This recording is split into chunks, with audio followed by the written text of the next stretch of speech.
नमस्कार. आज आपण पशुपालन काल, आज आणि उद्या याबाबत चर्चा करणार आहोत.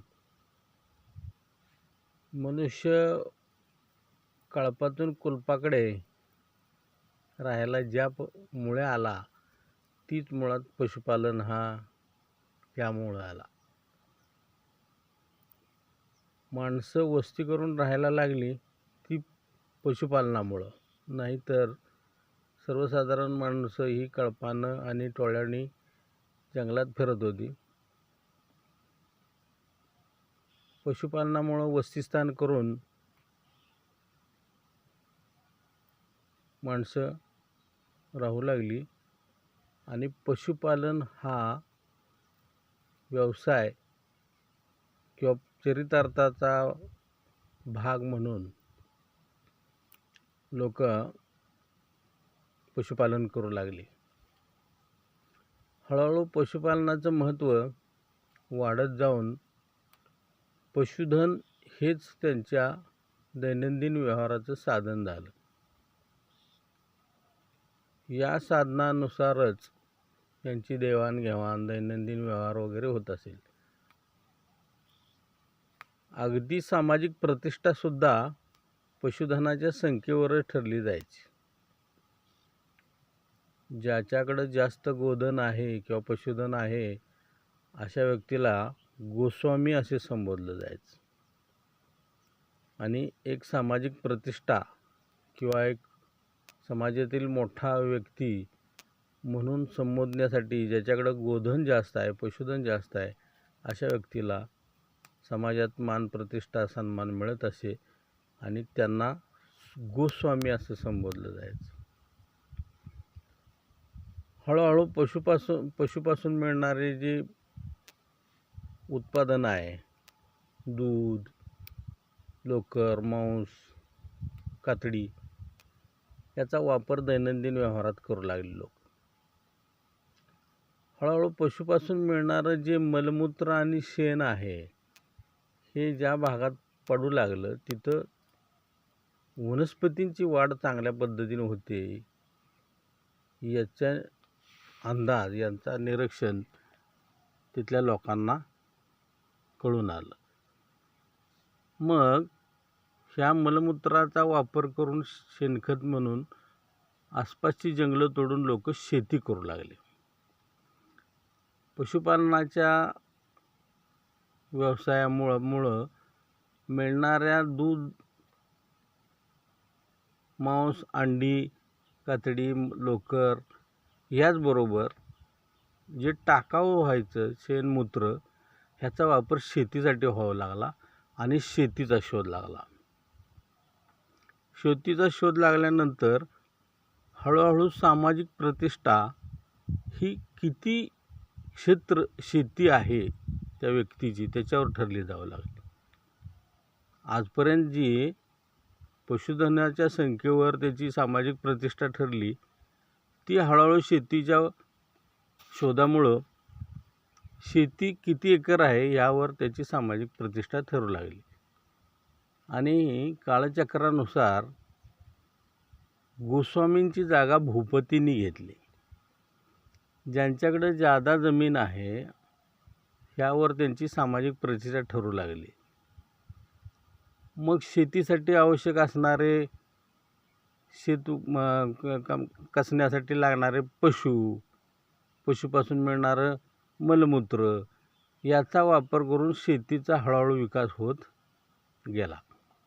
शेती डेव्हलप झाल्यामुळं शेतीतून मिळणारं उत्पन्न, अन्नधान्य, फळे, भाजीपाला ह्याचे उत्पादन वाढल्यानंतर ह्याची साठवणूक आणि जपणूक हा एक महत्त्वाचा विषय शेतकऱ्यांच्या समोर येऊ लागला. की उत्पादन जपायचं कसं किंवा साठवायचं कसं, वाळवणे, मीठ लावणे किंवा इत्यादी बाबी होत्यात, परंतु प्रक्रिया उद्योगाकडेच तोपर्यंत शेतकरी कुठला वळलेला नव्हता.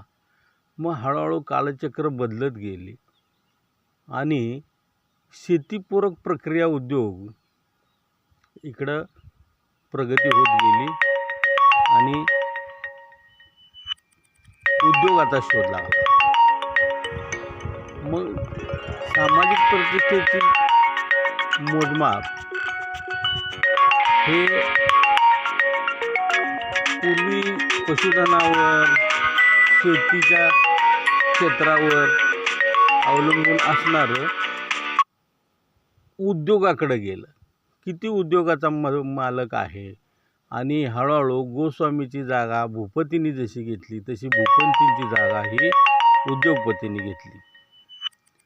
आणि ह्या कालचक्राच्या गतीत हळूहळू हे दोन उद्योग, पशुपालन आणि शेती, पशुपालन पूरक झाला शेतीला परत मुख्यधंदा म्हणून पाहू लागले तर उद्योग मुख्य झाला. उद्योग पूर्ण होतो तोपर्यंत पशुपालन गौण झालं. आणि आज मितीला बहुतेक उद्योगपती त्यांना आपल्या उद्योगांची मर्यादा माहीत असल्यामुळे एका ठराविक मर्यादेच्या पुढे आपले उद्योग हे टिकू शकणार नाहीत. पर्यावरणदृष्ट्या आणि रासायनिक खतांचा वापर यामुळे शेतीची आणि पर्यावरणाचा ऱ्हास होत चालला. त्यामुळं परत आपल्याला कालचक्रानुसार पशुपालनाकडेच वळावं लागणार आहे. हे उद्योगपतींच्या लक्षात आल्याने उद्योगपतींनी हळूहळू आपले स्वतःचे, बहुतेक उद्योगपतींचे आज मितीला 50-100चे तुम्हाला पशुपालनाचे गोटे बघायला मिळतील. आणि अशा पद्धतीनं सामान्य माणूस मात्र पशुधनापासून बाजूला गेला. आणि उद्योगपतींच्या ही बाब लक्षात आल्याने त्यांनी आपले उद्योगाबरोबरच पशुपालन हा व्यवसायसुद्धा परंपरेनं चालू ठेवलेला आहे.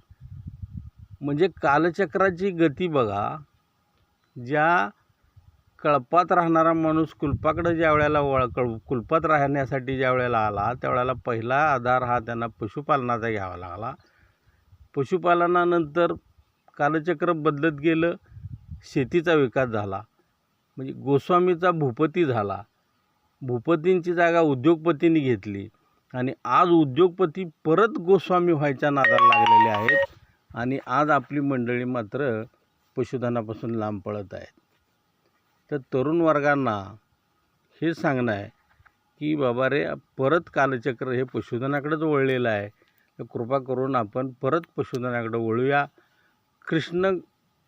भगवान श्रीकृष्णांच्या काळात ग्रामीण भागाची आर्थिक नाडी ही पशुपालनावरच अवलंबून आहे हे भगवान श्रीकृष्णांना सुद्धा माहीत असल्यामुळं त्या काळात तुम्हाला पशुपालनाचं महत्त्व वाढलेलं दिसतं आहे. आजही जगापुढच्या भेडसावणाऱ्या समस्येत पशुपालन हाच एक मुख्य व्यवसाय राहणार आहे. आणि तरुणांना हीच विनंती राहील की आपण परत गोस्वामीच्या मागे लागूया. तुर्तास एवढंच. त्यानंतर पुढच्या वेळी चर्चा करू.